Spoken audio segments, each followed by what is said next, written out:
Assalamualaikum warahmatullahi wabarakatuh. Perkenalkan, saya Maria Drostera Tripuspita dan rekan saya Aswin Syafril Ferdiansyah. Di video ini akan menjelaskan tentang program QA dan QC atau Quality Assurance dan Quality Control pada Electronic Portal Imaging Device atau EPID. Nah, sebelumnya kita harus tahu dulu kenapa harus ada program QA dan QC ini pada EPID. Jadi secara umum EPID berfungsi untuk memverifikasi posisi pasien saat di-scan di CT simulator dan ketika akan dilakukan treatment di LINAC. Fungsi QA dan QC ini adalah untuk menjaga kualitas pencitraan EPID dan menjaga keselamatan pasien. Nah, apa yang akan terjadi jika terdapat kegagalan pada EPID? Nah, jika terjadi kegagalan pada EPID, maka akurasi pengiriman dosis radioterapi akan berkurang. Kenapa seperti itu? Karena fungsi EPID adalah untuk memverifikasi posisi, maka jika terjadi kegagalan dalam verifikasi posisi, bisa saja pada saat treatment, target yang seharusnya dikenai radiasi menjadi tidak terkena radiasi, atau dosisnya berkurang. Dan bisa saja jaringan sehat yang berada di sekitar target malah terkena radiasi. Hal ini akan berpengaruh pada tingkat kesembuhan pasien. Nah, yang pertama kita bahas adalah Quality Assurance atau QA. Ruang lingkup QA ada 8 poin yang dibagi berdasarkan frekuensinya, yaitu harian dan bulanan. Untuk frekuensi harian ada 3 poin yang diperiksa, yaitu Collision Interlocks, Position Verification, dan Image Quality. Kemudian untuk frekuensi bulanan ada 5 poin, yaitu Review of Daily QA Log, Collision Interlock, Contrast and Spatial Resolution, Image Statistics, dan Position Verification. Nah, masing-masing poin ini memiliki nilai toleransinya tersendiri yang akan dibahas di slide berikutnya. Untuk metode pengujiannya, yang pertama ada Collision Interlocks yang diperiksa secara harian. Tujuannya adalah untuk memastikan sistem Collision Interlocks berfungsi dengan normal.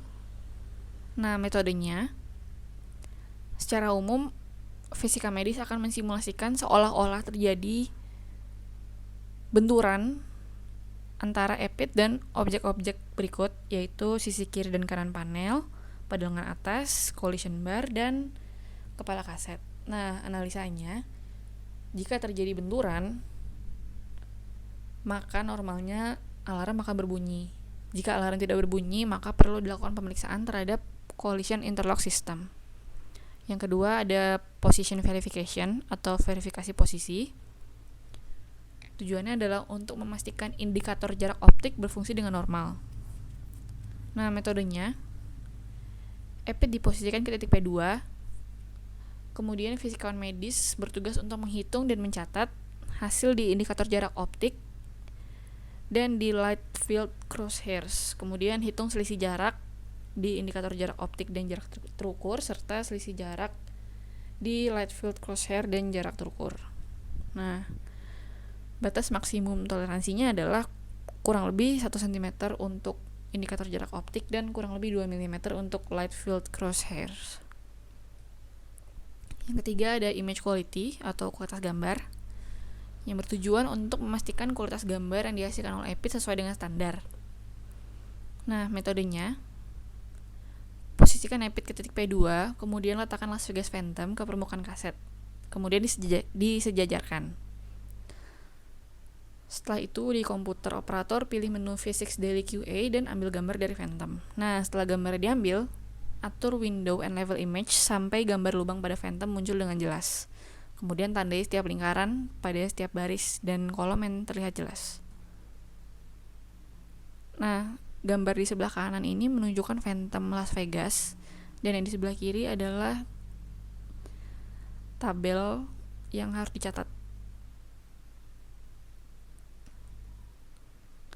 Kemudian yang keempat ada Review of Daily QA Log atau tinjauan jurnal QA harian. Nah, review ini dilakukan sebulan sekali, yang bertujuan untuk memeriksa jurnal QA harian dan memastikan sudah dilakukan tindakan jika terjadi masalah pada EPID.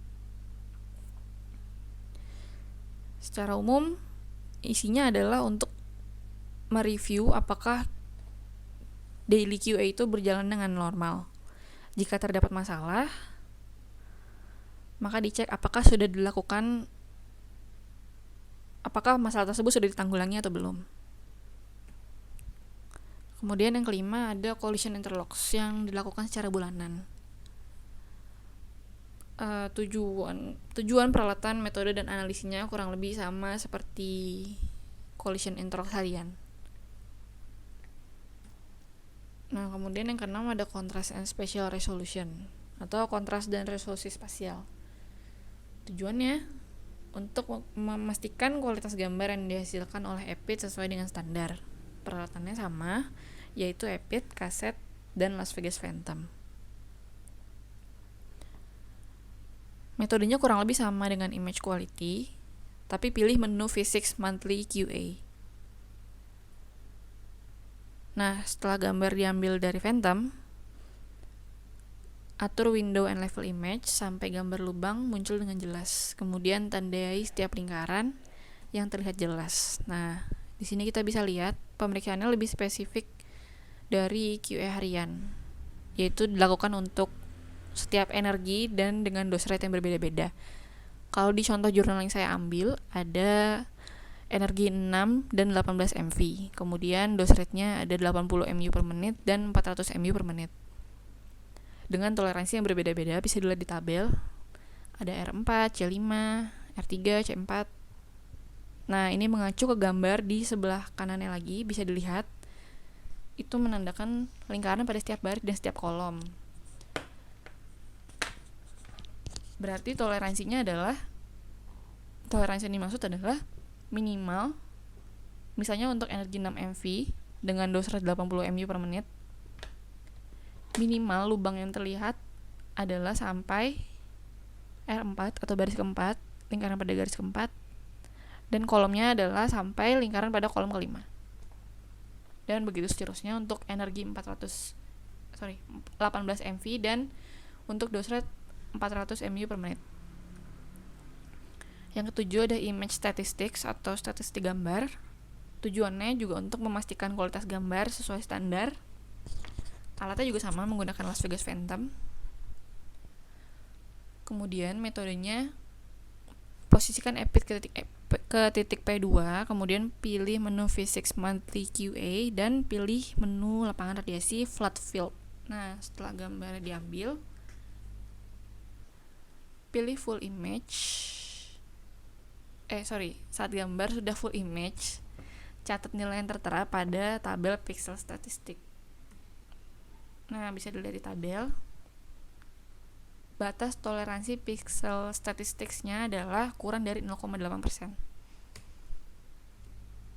Nah, yang terakhir ada position verification yang dilakukan secara bulanan. Tujuan, peralatan, dan analisanya kurang lebih sama seperti di position verification harian. Nah, bisa dilihat di tabel.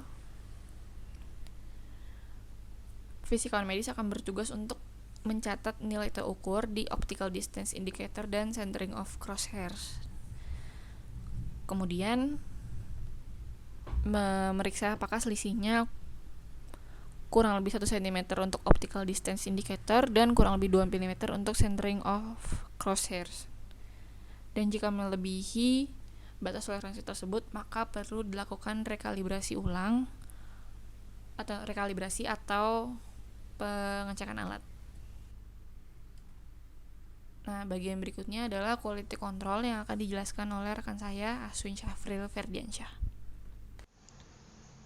Oke, terima kasih Ratri atas kesempatannya. Ya, bismillahirrahmanirrahim. Ya, izinkan saya mau mempresentasikan mengenai quality control. Jadi dari saya singkat saja gitu ya, karena waktunya juga nggak begitu banyak. Mengacunya pada sebuah jurnal gitu ya, yang saya tampilkan di sini, Journal Science Direct, Evaluation of Application of EPIT for Rapid QC Testing of Linear Accelerator. Lalu di sini ada ruang lingkup yang saya bahas gitu ya, yang kami bahas di sini. Sebenarnya ada 8 gitu. Satunya itu sebenarnya mengenai kualitas gambar, tapi sudah sempat dibahas sama Ratri gitu ya. Jadi itu masuk kualitas gambar itu masuk quality assurance. Di sini saya hanya membahas yang 1 sampai 7 saja. Lanjut ke metode pengujian gitu ya. Untuk metode pengujiannya yang pertama linearitas dosis. Ini diverifikasi menggunakan sistem Sun Vitronics Wellhofer dosimetri. Saya belum begitu paham kira-kira perbedaan dengan unidos itu apa gitu ya. Tapi yang jelas ini untuk sistem untuk simetri aja ya.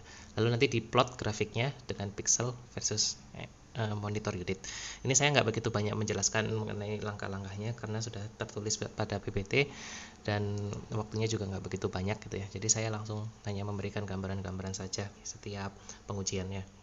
Nah, terlihat grafiknya seperti pada gambar itu ya, linearitasnya. Yang kedua, respon keseragaman pixel gitu ya. Sebenarnya ini tujuannya untuk menghilangkan efek bad pixel gitu ya. Jadi diharapkan bisa menghasilkan gambar yang lebih homogen, seragam. Pada gambar ini nanti ada 16 titik gitu ya. Terlihat itu seperti di gambar yang warna putih. Ada 16 titik dan titik tengah gambar itu ada kotak pixel ukurannya 40 x 40. Nanti dikomparasikan antara pixel rata-rata yang dihitung di 16 titik gitu ya. Dan rata-rata pixel dihitung di tengah. Nah, pada jurnal ininya perbedaannya sebesar 4,05% gitu ya. Mana toleransi di studi di sebuah career itu sebenarnya 5%. Jadi masih di bawah toleransi gitu. Ketiga, pengukuran sisi build-up gitu ya. Ini yang menjadi titik penekannya ini itu build up itu supaya bisa dihapus gitu. Karena build up itu membuat perhitungannya sebenarnya semakin rumit gitu loh. Dan penghapusan build up itu tidak ada berpengaruh pada sebuah perhitungan. Nah, ini terlihat juga teman-teman kalau memang nanti mau menguji metodenya seperti apa, dan apabila di plot grafiknya pixel versus ketebalan gitu ya, itu terlihat itu ada juga build up yang terlihat pada grafik kan. Oke, lalu yang keempat terkait ukuran lapangan gitu ya, ukuran lapangan, kedataran dan kesimetrisan gitu. Ini setiap field didefinisikan 50% dosis di tengah lapangan, dan ukuran lapangan diukur untuk kedataran, simetris dan lapangan lainnya itu diukur dua referensi dengan mendefinisikan 80% ukuran lapangan dan arah bidang sebelah bidang gitu. Dengan persamaannya itu bisa terlihat untuk yang flatness itu Dmax per Dmin kali 100, dan yang untuk simetris Dleft per Dright kali 100. Nah, hasilnya bisa terlihat seperti ini. Itu pada grafiknya. Untuk plot grafik nanti teman-teman ngeplot itu antara nilai pixel normal dan aksisnya. Tabel ini yang ada pada jurnal ya. Dan di sini terlihat kalau tidak begitu banyak perbedaan yang signifikan, masih dikatakan ini bisa ditoleransi. Lalu lanjut yang kelima, koinsiden lapangan cahaya dan lapangan X-ray gitu. Jadi ini sebenarnya perlu dianalisis sih, keselarasannya gratikul relatif ya, terhadap kolimator rotasi sudut. Nah, terlihat pada gambar gitu ya. Ini nanti itu sebenarnya diuji senternya itu, apakah yang dari center itu kira-kira ada pergeseran gitu ya, yang mana idealnya kan tepat di tengah itu. Ketika radiasi itu tidak koinsiden itu tepat di tengah. Nah, lalu kalau yang ada pada penelitian ini, salah satu contoh penelitian ini itu didapatkan 0,7 mm gitu. Itu berarti dikatakan masih di bawah toleransi 1 mm atau 1% gitu. Nah, ini di sini juga terlihat gambarnya, salah satu contohnya. Nah, ini errornya di masing-masing sisi gitu. Lalu yang keenam, stabilitas mekanis. Nah, dari stabilitas mekanis ini itu nanti dengan membuka field 10 x 10, sudut kolimator 0 ya, dan sudut gantry 0 sampai 315 derajat pada interval 45 derajat. Nanti grafiknya juga diperoleh. Nah, perbedaan antara pusat matriks Ebit dan pusat bidang nanti dihitung dalam arah bidang dan arah bidang per arah bidang, arah bidang per arah bidang. Nah, itu terlihat salah satu contohnya seperti apa gitu. Dan yang terakhir, akurasi posisi MLC. Jadi tes ini itu mengiradiasi dengan field yang sangat-sangat kecil. Fieldnya 1 mm dipancarkan pada jarak beberapa sentimeter. Karena jarak minimum antara pasangan daun MLC, leaf collimator yang diproduksi perusahaan Elekta itu kan 1 cm. Maka perlu field kecil lagi untuk menguji. Jadi pertama itu bidang dengan lebar 51 mm dan tinggi 26 cm dibuat dengan pusat lapangan digeser dari min 10 ke 10 cm di interval 5. Nah, terlihat seperti gambar ini. Nah, ini dari field 1 itu min 10, ini ya koordinatnya, sampai yang 5 itu 10 cm. Nah, iradiasi diulang 5 kali dan nanti diperoleh 5 gambar gitu. Terus untuk menentukan posisi setiap leaf kollimator yang terpisah, kesalahan posisi itu dihitung untuk setiap pasangan leaf kollimator berdasarkan perbedaan antara posisi yang dihitung dan yang direncanakan. Terus nanti diplot dalam bentuk histogram. Nah, seperti ini. Nah, yang gambar C. Nah, ya pada jurnal itu masih dikatakan lagi-lagi sesuai toleransi karena mengacu pada TG142 gitu. Itu sebesar 2 mm untuk non IMRT. Sedangkan yang untuk IMRT sebesar 1 mm. Itu. Nah, ya karena kebanyakan kalau di RSA Dita itu IMRT-nya ada juga teknologi IMRT, berarti memang harus bisa ini keakuratan posisi MLS itu harus bisa di bawah 1 mm. Daun kolimator itu harus kurang dari 1 mm dengan rata-rata deviasinya harus kurang dari 0,5 mm. Oke, sekian presentasi dari kami, kurang lebihnya mohon maaf. Wassalamualaikum warahmatullahi wabarakatuh.